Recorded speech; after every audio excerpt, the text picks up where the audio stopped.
I call this meeting to order. Without objection, the chair is authorized to declare a recess at any time. I want to thank everyone, especially our witnesses, for joining us today for our committee's hybrid hearing. I want to make sure to note some important requirements. Let me begin by saying that standing House and committee rules and practice will continue to apply during hybrid proceedings. All members are reminded that they are expected to adhere to these standing rules, including decorum. During the covered period as designated by the Speaker, the committee will operate in accordance with House Resolution 965 and the subsequent guidance from the Rules Committee in a manner that respects the rights of all members to participate. House regulations require members to be visible through a video connection throughout the proceeding, so please keep your cameras on. Also, if you have to participate in another proceeding, please exit this one and log in later. In the event a member encounters technical issues that prevent them from being recognized for their questioning, I will move to the next available member of the same party, and I will recognize that member at the next appropriate time slot, provided they return to the proceedings. And finally, remember to remain muted until you are recognized to minimize background noise. In accordance with the rules established under House Resolution 965, staff have been advised to mute participants only in the event there is inadvertent background noise. For those members physically present in the committee room today, we will also be following the health and safety guidelines issued by the attending physician, which include social distancing, especially the use of masks. I urge members and staff to wear masks at all times while in the hearing room, and thank you in advance for your commitment to a safe environment here today. I am pleased to be holding this important hearing today to learn more about the Small Business Administration's information technology systems, IT modernization efforts, and cybersecurity strategy. SBA has counted on its technology systems to implement the programs that help entrepreneurs launch and grow their small businesses. And millions of small businesses have relied on them over the past few months to access the assistance they need to survive the coronavirus pandemic. I would like to thank Mr. Guy Cavallo, the Deputy Chief Information Officer for SBA, for being here today to discuss SBA's efforts to modernize its systems and address some of the technical issues that have hampered the rollout of economic relief programs. Ineffective IT systems have been a persistent problem at SBA.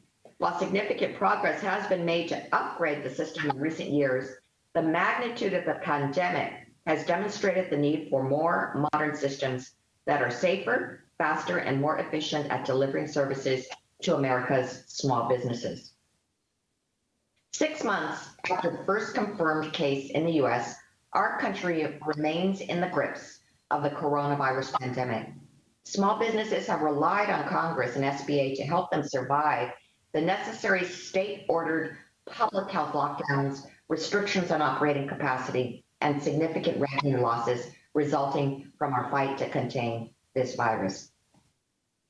This crisis has made it necessary for unprecedented numbers of small businesses to rely on your agency's technology to access loan applications, connect to their local resource partners, find, translate resources, and answer their urgent questions in a timely manner. However, several technical issues have arisen during the pandemic, making it both frustrating and difficult for small businesses to receive the relief they need in a timely manner. This committee acknowledges the toll that this unprecedented level of activity has taken on SBA systems, and we commend you and your staff for working around the clock to fix several of the issues. The coronavirus has placed a historic burden on SBA, and we in Congress must ensure that you have the resources you need to assist the American people. But many of these system weaknesses have been known for years and should have been addressed and modernized long before this pandemic. In fact, some of the issues were brought to SBA's attention as early as 2014 by the Government Accountability Office. And in fact, there was a 2011 report from the GAO before that. According to the Committee on Oversight and Reform's IT scorecard, SBA has made improvements to its IT infrastructure overall, but is still scoring a D on cybersecurity. This is particularly concerning given the cybersecurity breach that occurred with the IDLE application. In late March, SBA detected a vulnerability in the IDLE application, which allowed applicants' personally identifiable information to be viewed by other applicants. Even more troubling, the individuals that were potentially affected were not notified until mid-April, nearly 20 days after the data breach. And the notification was simply a paper letter. The committee heard from several recipients who were inquiring whether it was a scam or a verifiable document. At the time, SBA had failed to make any public announcement about the breach, again showing a lack of transparency that had been a consistent concern for the committee throughout the COVID-19 pandemic.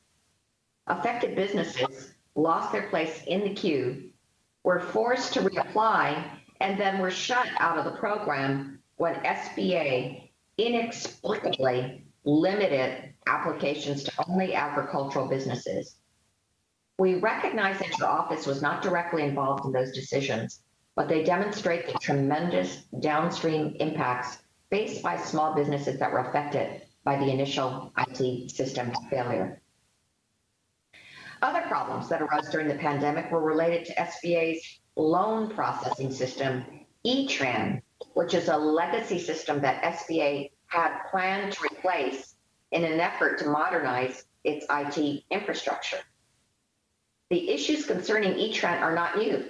In 2014, the GAO reported that SBA may be unprepared for a large volume of applications to be submitted quickly following future disasters, which could result in delays in loan funds for disaster victims.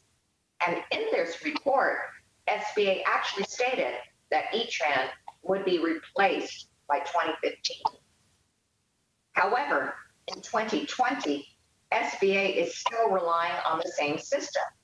Shortly after the launch of the Paycheck Protection Program portal, the system was inundated by applicants, causing it to go offline for 4 hours.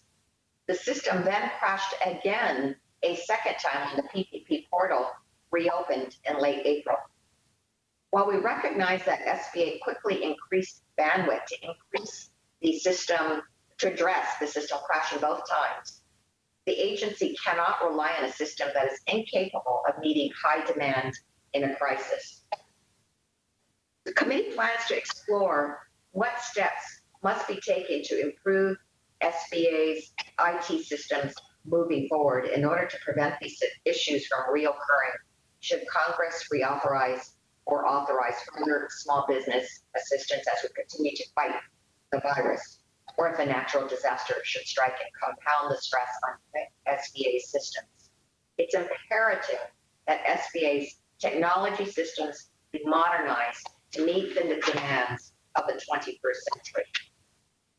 With that, I look forward to hearing from Mr. Cavallo on the changes SBA plans to implement to its technology systems and what he needs from Congress in order to address these technical failures to ensure the SBA IT infrastructure is fully prepared in the future. I now yield to the ranking member, Mr. Ross-Spano, for his opening statement. Thank you, Madam Chairwoman. While all of the oversight hearings we hold in this committee are important, examining the state of the SBA's information technology is truly one of the most vital. We live in an era dominated by modern technology and the internet. So there's little else that has changed the way we live our lives so dramatically. This pandemic has underscored our reliance on modern technology to do almost anything and everything, from running a successful business and allowing employees to telework to socializing while maintaining social distancing. Technology has been and will continue to be critical in allowing the private sector and public government to respond to and recover from this pandemic. The SBA is no exception. As technology continues to improve, implementing innovative technological solutions to streamline manual processes or upgrade legacy systems are actions that any responsible federal agency should consider.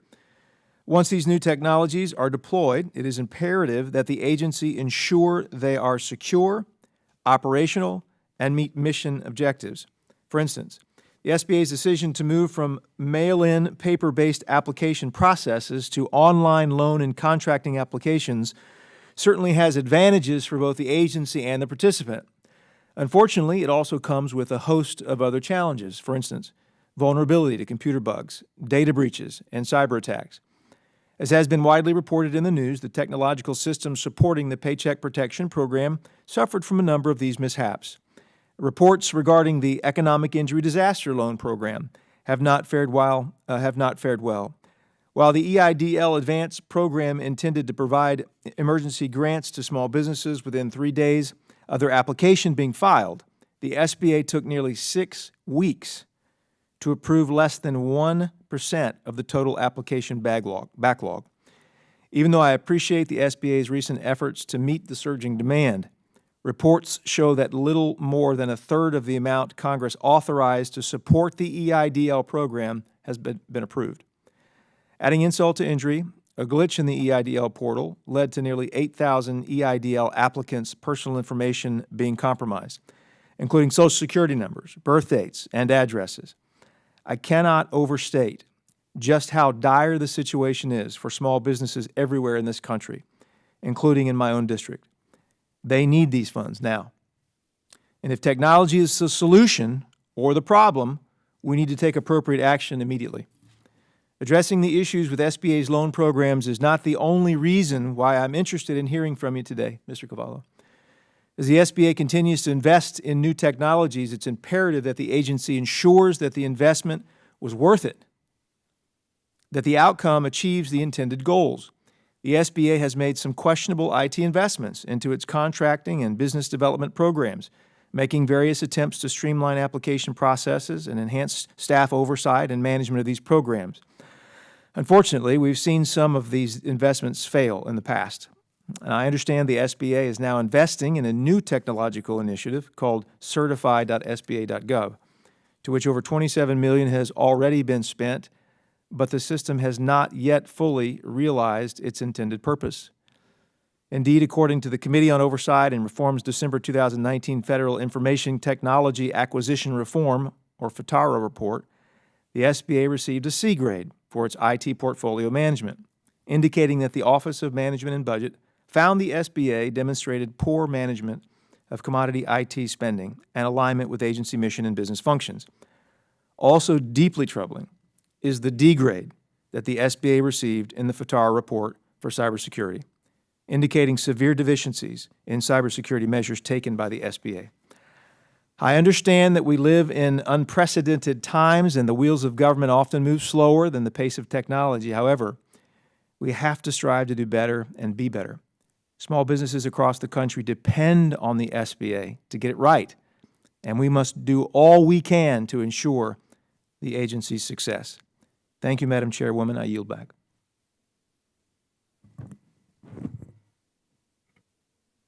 Take a moment to explain how this hearing will proceed. Each witness will have 5 minutes to provide a statement, and each committee member will have 5 minutes for questions. Please ensure that your microphone is on when you begin speaking and that you return to mute when finished. With that, I'd like to introduce Mr. Guy Cavallo, the Deputy Chief Information Officer at SBA. In this capacity, Mr. Cavallo provides leadership and direction in the creation, development, and execution of the agency's information technology management programs. He was previously the Executive Director of IT Operations at Transportation Security Administration. He's also had an impressive career in the private sector implementing innovative technologies in government organizations. We welcome you to the committee, and you are now recognized for 5 minutes. Chairman, Chairwoman Chu, Ranking Member Spano, and members of the subcommittee, thank you for the opportunity to discuss how the Small Business Administration has modernized and transformed. Excuse me, sir. Oh, Could you yeah. make sure your microphone is on? The button's on. How's that? That's perfect. There we go. Thank you. Again, thank you for the opportunity to talk about how SBA has modernized and transformed its IT and cybersecurity capabilities, which we know are critical to enhancing our service delivery to citizens and small businesses. In July 2017, SBA Chief Information Officer Maria Rote testified before the House Small Business Committee describing her vision for a 21st century SBA. Today, SBA has turned much of her vision into reality. With the strong executive leadership and support of Administrators Carranza and McMahon, SBA is now viewed as a technology leader in the federal government. Over the past 3.5 years, we have implemented the necessary building blocks to deliver and accelerate our IT modernization. That foundation includes a reliable network infrastructure and leveraging the power of the cloud. In early 2017, I served as the executive sponsor of SBA's cloud journey. Within 82 days, we built SBA's first cloud, an accomplishment that may take others a year plus to achieve. With that network and cloud platform in place, SBA could now leverage those foundations to meet our critical role in the upcoming CARES Act.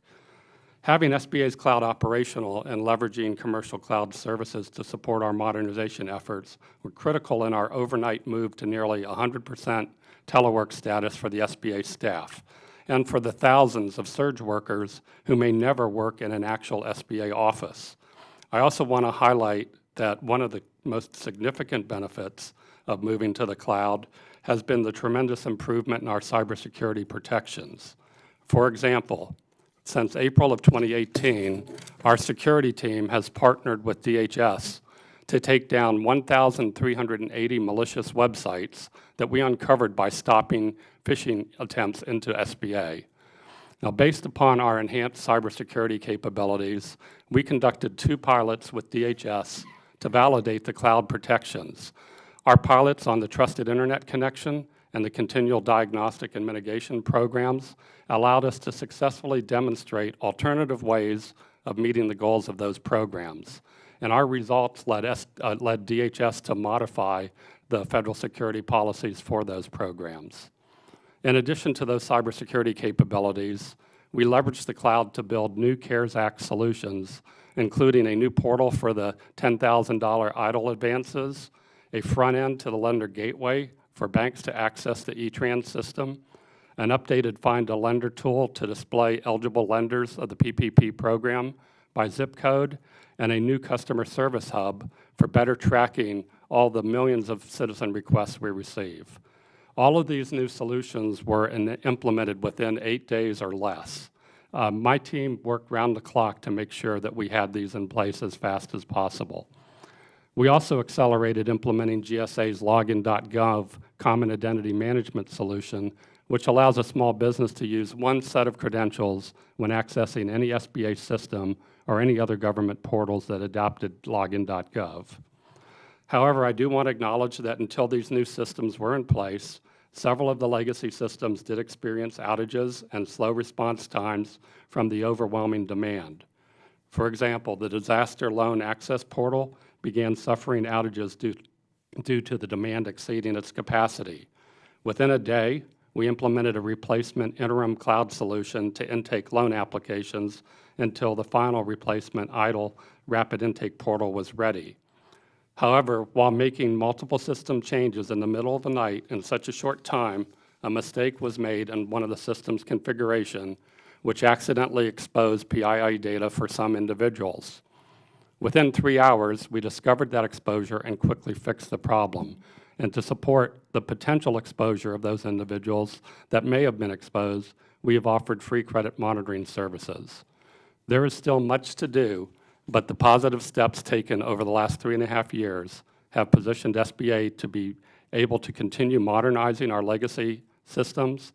And I want to thank you for the opportunity to speak to that today, and I look forward to the committee's questions.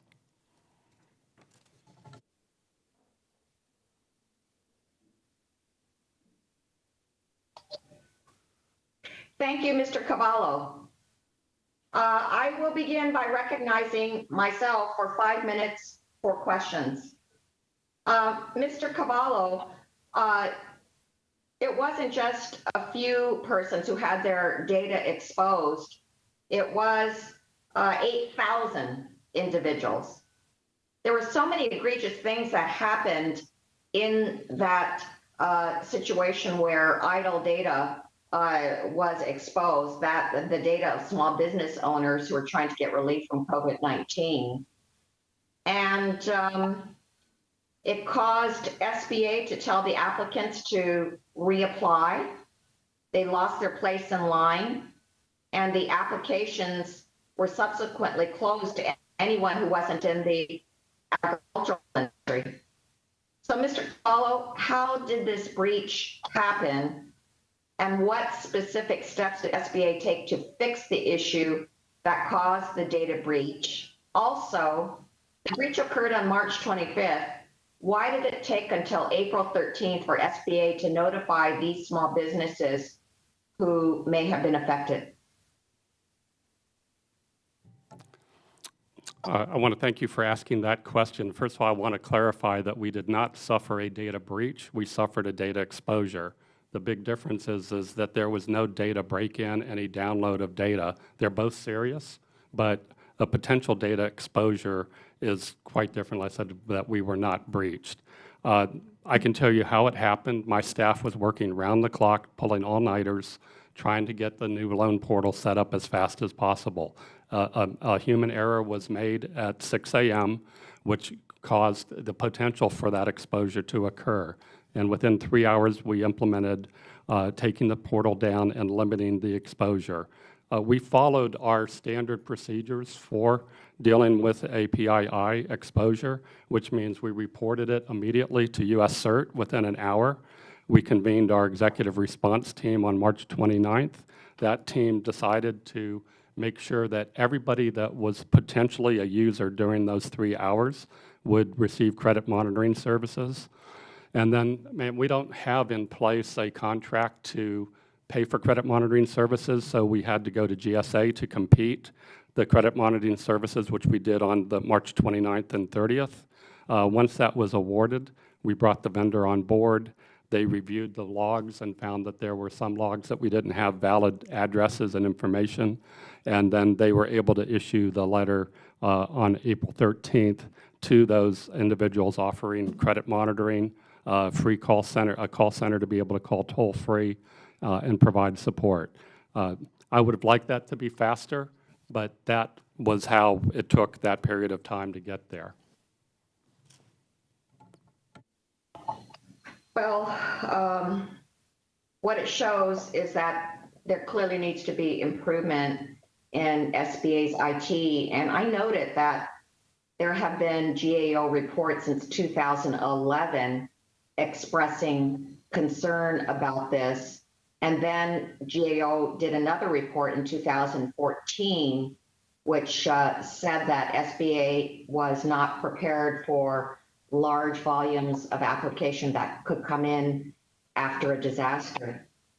Now, I acknowledge that SBA has made some improvements to its technology system in the IT scorecard, but in the most recent scorecard, the SBA received a D on cyber security, which was its lowest mark in any category. So what has been the holdup to improvements in this area, and what specific steps is SBA taking to improve, particularly on cybersecurity? Yes, one thing I do want to point out that we, the way the cybersecurity score is calculated, there's two different criteria. One is an assessment from our Inspector General, and our Inspector General uses the OMB maturity model that measures 8 different domains. To receive a higher score in that, you have to have no KPMG findings in the domain. It is one of the toughest scores to be able to attain. My understanding is only one federal agency has been able to achieve the top score. The other component of that is how you're performing on your cross-agency cap goals. In the last 2 years, we've moved from a 30% cap goal being implemented to 80%. So ma'am, we are taking it very seriously, and we are working hard to get that score up. We think the combination of those scores do not accurately reflect where we are today. Otherwise, DHS would not have selected us to pilot 2 critical cybersecurity pilots with them that have changed federal policy. And in fact, they've asked us now to help them implement the CDM program in a new cloud-based solution. So we realize how the scores were obtained. We have taken many steps to improve our cybersecurity. I highlighted the number of websites we're taking down. We have full visibility of all attempts to get into SBA. We also, with the PPP and EIDL loans, we implemented geofencing so that a foreign adversary applying from a foreign country could not even get to the loan system. So we're radically different from where we were in 2012 or 2014. Still work to be done, but we would like to see that score increase. I mean, over the last 3 years, we've gone from a D- to a B+, and right now we have the 3rd highest FITARA score in government. Thank you. My time has now expired. The ranking member, Mr. Spano from Florida, is now recognized for 5 minutes. Thank you, Madam Chairwoman. Mr. Caballo, I assume that the SBA must have anticipated that a wave of applications were going to be incoming through the E-Trans system once the PPP and EIDL launched. However, we all know there were concerns about that early on, portal crashing, other technical difficulties that occurred right there at the start. Were any actions taken or undertaken or any efforts made to prepare for what it would seem to me would have been an anticipated load on the E-Trans system? Yes, thank you. Thank you for that question. Yeah, the E-Trans system is not managed by the Office of the Chief Information Officer. We partner with our business offices to do that. It definitely is on our list of systems that need to be modernized, and we're following the CIO Council's application rationalization playbook to determine how to modernize. That's going to be a long-term project, sir, and that's something that we could not do between March 1st and when this all hit. The steps that my office specifically took was that we doubled the network connectivity speed because we knew there was this influx of people coming. That took a week or two to happen, but we were able to get ahead of the surge exceeding the demand. We also built that front-end lender gateway as a cloud-based application to basically take the load off on some of the front of E-Tran to allow our small banks to apply easier. And then we work with our partner, the Office of Capital Access, to spread out their workday. So instead of getting hit with all the applications coming in at 9 a.m. from certain banks, they spread out the schedule to be able to take applications throughout the day. Those are all things that we could do now to lessen the demand on E-Tran. The last thing we did is we approved a significant hardware investment to up the horsepower of the E-Tran system. As I said, it's going to take time to modernize that system. It's a very complex financial system. So those were the things we could take to support it. Definitely there were issues and there were trouble along the way, but each of these steps help lessen the impact or reduce them from happening in the future. Does the continued challenges apparently that you still have with the E-Trans system, are those impacting the pace, the slow pace at which the EIDL loans are being processed? I don't think I can answer that. I think that's more of a program office answer on how they're handling the processing. Like I said, the system is up and running. I guess my question is you mentioned that problems with PPP and EIDL were a function of or based on the fact that the E-Tran was not built to sustain that level of demand. What I'm asking you is the EIDL demand still such that E-Tran cannot handle the load? No, from everything I've seen, we seem to be handling the load now. Okay. So that's not, E-Tran is not the reason for apparently the slowdown and the slow process of EIDL. Yeah, as far as you're concerned. Yeah, from the technology side, I'm seeing that it's up and that the connectivity's there. Gotcha. So the SBA received an additional $2.1 billion for SBA salaries and expenses intended to help the agency staff up in order to meet the need generated by the pandemic. Can you tell us how this money has been spent so far? I can address how we've spent it in the OCIO with respect office. To your area. Yeah, with us basically increasing the side of SBA by about 500%, I knew immediately that our IT help desk, our network operations center, monitoring and making sure that our networks are working fine, our security operations center providing cybersecurity, those were all designed for 3,000 to 4,000 users, not well over 12,000. So we have used the funds to help supplement that, and my staff working in those areas to make sure that the connectivity is there, that the cybersecurity protections are there, that we're not being overwhelmed by it. It's been a slow process to ramp that up. We're using both temporary federal employees and contractors to do that. So in our office, yes, we're well on the way of staffing up to deal with this increase of size. Okay. I only have 20 seconds left, but you talk about in your testimony that you discuss in your testimony using webcasts to connect with small businesses. It saved thousands of dollars over the SBA's previous teleconferencing solution. My question is, are there any other uses of existing technology in your arsenal that can be deployed to find other cost savings benefits? Yeah, one of the things we did is we stood up a virtual command center, which saved us the cost of setting up a command center for our senior leadership to get together. Definitely the web conferencing, we can host 10,000 businesses at once now at no cost, no extra cost, when before that would have cost us thousands of dollars. Leveraging the cloud is keeping us from buying more hardware, so that's also been a significant impact. Thank you. I yield back, Chair.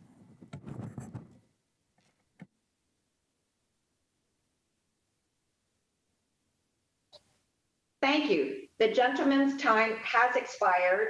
The gentleman yields back. And now the gentleman from Pennsylvania, Mr. Evans, is now recognized for 5 minutes.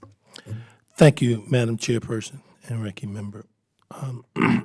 The IRS announced yesterday that they are establishing a new office to spearhead the efforts to modernize the management of taxpayer cases. The new office will be responsible for updating its outdated IT systems and making several of its process and paper document digits.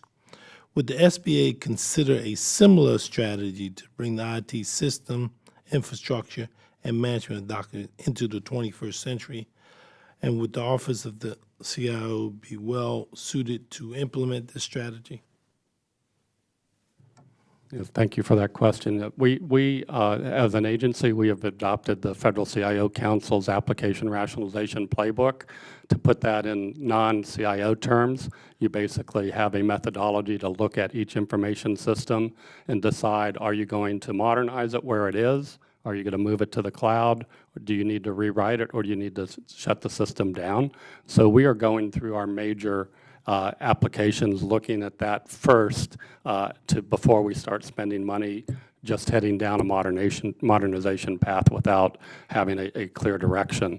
What IRS has done is what I see a lot of the other federal agencies doing, and we've been doing that from day one. Over the last 3.5 years, we have modernized major parts of SBA. The financial systems are by far the biggest and most complex ones, so we had to we're taking that on next, but we will work closely with the CFO and Capital Access and ODA on heading down that modernization path. I think until we do that analysis, we won't be able to provide our CFO or our administrator, here's what the cost would be to do this, so that they can come present that to you. But we're doing that homework now. How could Congress support the SBA in establishing a new office to spearhead IT becoming modern and digital across the entire agency? Again, we appreciate all offers of help. Today we have a Chief Technology Office that leads our modernization efforts. I'm not sure that we would ask for anything additional to that. Like I said, we have the methodology in place that we intend to use to make the decisions about modernizing systems, and then through our budget process and through the administrator, we'll come back to Congress and make those requests for funds when we're ready. In mid-April, the SBA announced that on March the 25th, it discovered that the application system for the idle may have disregarded personal information to other applicants of the program. What personal information was divulged? Let me check for that, sir. I don't want to give you a wrong answer.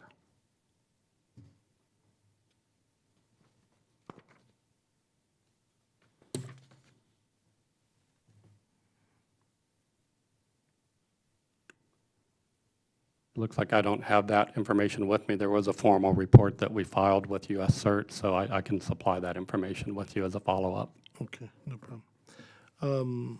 Since I'm talking about, for idle application status, the only updates provided are processing and then accepted or rejected.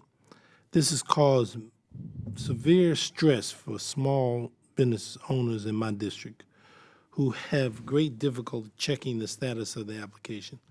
Is the SBA working on improving the status checking on this loan applications? And let me give you a follow-up real quick. So, what is the timeline for improving loan application status checking?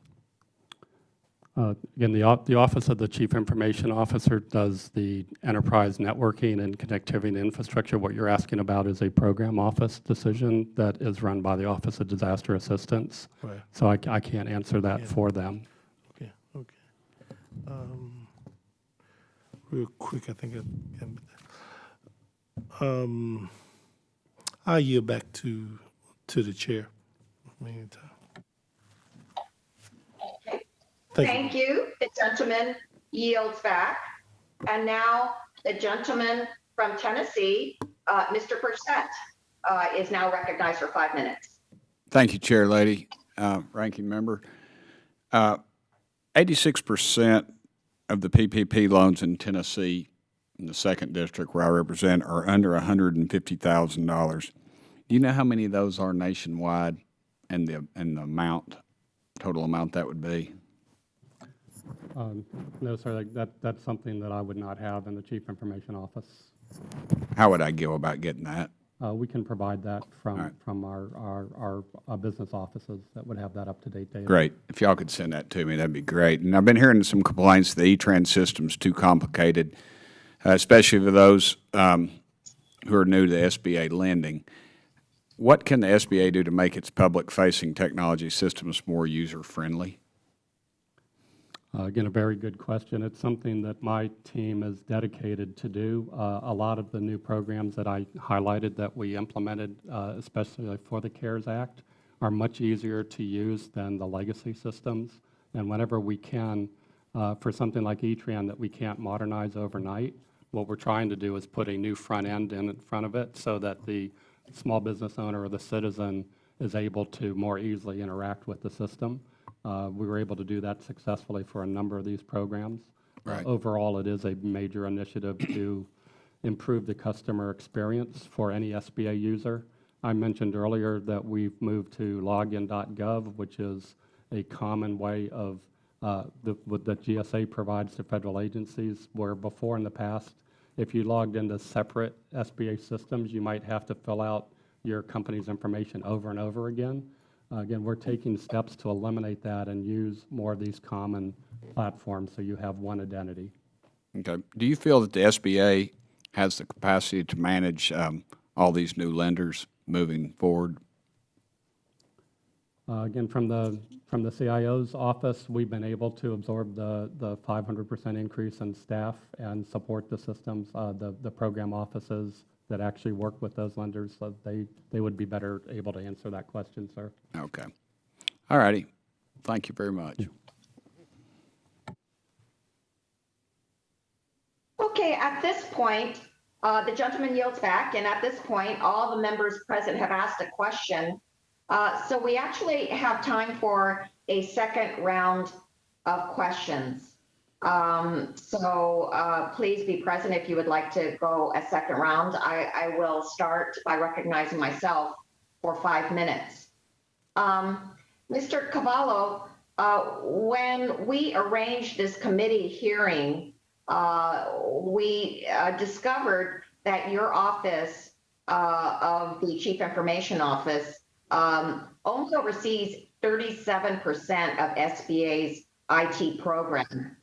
And this raises several new concerns, including why SBA would take such a disjointed approach to IT and cybersecurity, and why it did not entrust its chief information officer with managing IT for the PPP and IDLE, and to what extent the deputy CIO was brought in to help when PPP and IDLE both encountered significant technology system failures. So why is the SBA's IT staff decentralized? Who controls the remaining 63%? And how has it helped or hindered SBA's ability to respond to the coronavirus pandemic? Yes, thank you for that question, ma'am. SBA has long had a history of being decentralized, and one thing in a decentralized world is that you get some of the IT staff closer to the program operations than staying in a central location. What we've done is partner with those offices. Most of those staff members are in the Office of Disaster Assistance and the other program offices. We partnered with them throughout this process. Going back to your question, how involved were we in all of this? We were very involved. None of the program offices went off and worked on their own on this. We put teams together, and like I said, sometimes pulling all-nighters to get these new programs in place so that lenders could apply. There are different models for IT. Like I said, right now at SBA, we're more decentralized, so what we've done over the years is make sure that we have a strong partnership with those offices. The CIO office does have FATARA approval of every IT procurement of $50,000 or more. So if an office tried to do something without having us involved, there is a hard stop that they can't proceed without the CIO. So we've worked very well together. We spend time at each other's conferences and work together as a team. So right now the model is working for us. But would there be greater improvement if this operation was centralized? Boy, that is a great political science debate over time. We can find as many people arguing that centralizing everything is better than decentralizing, and we can find just as many people arguing with that. I think, Madam Chairman, the important part is that we partner together. If we ran independently, I would absolutely give you a different story, but we work so well together that it doesn't matter who we report to, that we're all pulling together in the same path and making sure that we have these systems up and operational as much as possible. So I said I really can't give you a better answer than that. Were you aware of the deficiencies with the portals used to implement the Paycheck Protection Program prior to its launch? And did the Office of Capital Access request assistance? As far as deficiencies, I'm not sure which part you're talking about as far as just the recommendation that they be expanded. Just we were working with them on those expansions before that point. Just in the last year, we've added our cybersecurity coverage across their systems, which previously were done independently. So yeah, we've worked well together, and they've asked for our help, and we've jumped in and helped them throughout this process to make sure, like for example, the putting a front end in front of E-Tran was something that we did together. We did not force that on them. They recognized that we had the expertise in our office to do the new cloud-based systems. They had the expertise in E-Tran, and we used both teams together to get that new front end put in as quickly as possible. And I know you have the CIO has an annual budget of $28 million. Is there what percentage of this is towards improving cybersecurity? Off the top of my head, I would say that, again, our move to the cloud was our biggest eye-opener on cloud cybersecurity capabilities. So we got a benefit from that right away. We're probably spending 13 million of that on cyber, and everything that we're doing is based on cyber. One thing that my development teams do is we have security built in to it so that it's not an afterthought. So I can't give you a number for all of that because they're part of the team, but we take our cyber very seriously. And in fact, as I mentioned earlier, DHS relies on, has included us as being one of their prime agencies that they go to on how best to do cyber. Okay, my time has expired, and now I'd like to recognize the ranking member from Florida, Mr. Spano, for 5 minutes. Thank you, Madam Chairwoman. Mr. Caballo, you referenced a couple of times now putting a front end onto the system. Can you explain to those of us who are computer illiterates what that means? Yes, it's great to have IT talk. You can have, even back to the old green screen days, a very difficult and complex screen to fill out that the data goes into an old legacy system. Or we can put a new web page that has drop downs and colors, and you can see exactly where you are, and the data still goes into the legacy system. So that's It's the way that the user interfaces with the system, just more user friendly essentially. Yeah, we've simplified the user interface, made it easier for them to access the system than the older screen. But you can't conduct substantive kind of fundamental changes to the system with these front end patches, I guess. No, that's where you need to do the full modernization and look at the right path to get there. Okay. It's our understanding that the SBA has spent approximately $27 million on its new certified.sba.gov system. Do you have an updated figure on that? Yes, I do.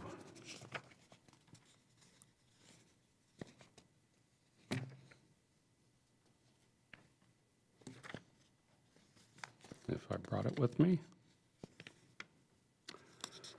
I will say we are in the process of re-platforming Certify. Last year, the CIO and the CFO stopped the current development, which was a number that you're referencing.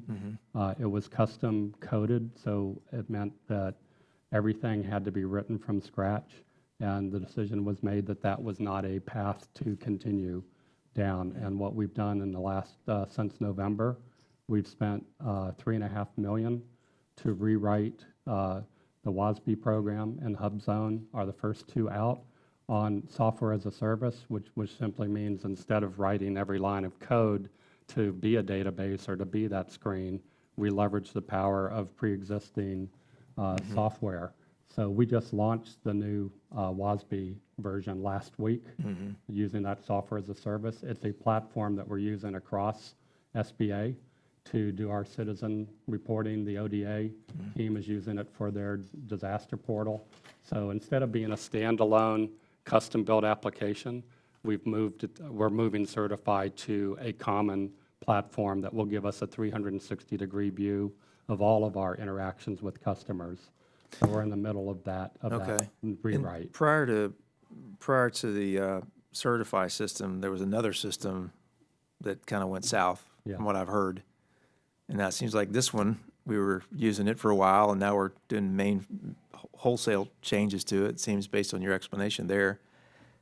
Is that usual to have changes and move to different programs and for them not to be effective and just to move from one to the next? And help me understand, because I'm not a techie, but it just seems like that's very inefficient.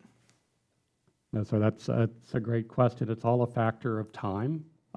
Today, my opinion is if you can have a vendor supply the platform so that they're responsible for doing updates, they're doing the code, things like Office 365. So Microsoft is updating Word and Outlook and all those programs, and then you just write your code on top of that, then you have the power of a major vendor providing your cybersecurity, making sure everything's patched, that any potential breaches or attacks from foreign adversaries are covered.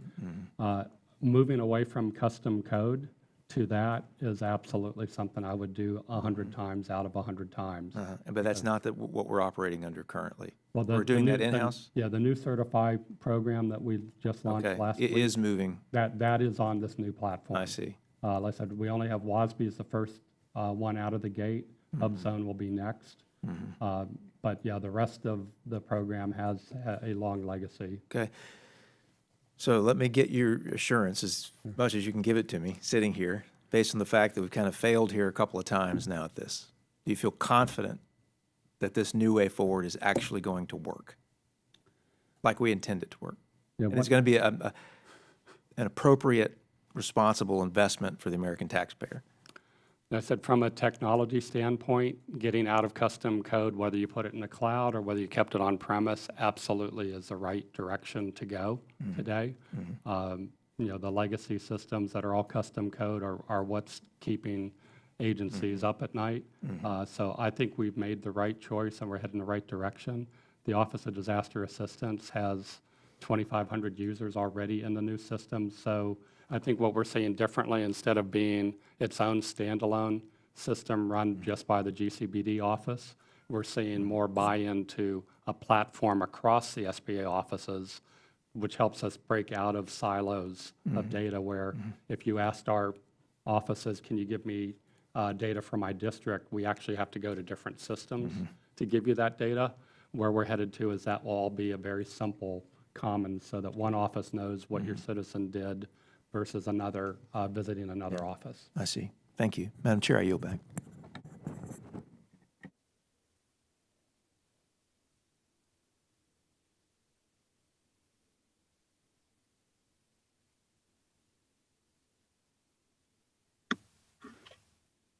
Miss Chu, we cannot hear you. Oh, okay. The gentleman's time has expired. And now the gentleman from Pennsylvania, Mr. Evans, is recognized for 5 minutes. Thank you, Madam Chair. My understanding, this is the first year that the SBA has had the ability to transfer funds to its working capital to upgrade IT equipment. Okay. What are the priorities moving forward then? Oh, yes, thank you for asking that. Yeah, last year was the first year that SBA was able to implement a working capital fund. So we've had less than a year of having that fund available. And at the end of last fiscal year, we were able to seed that with $6 million.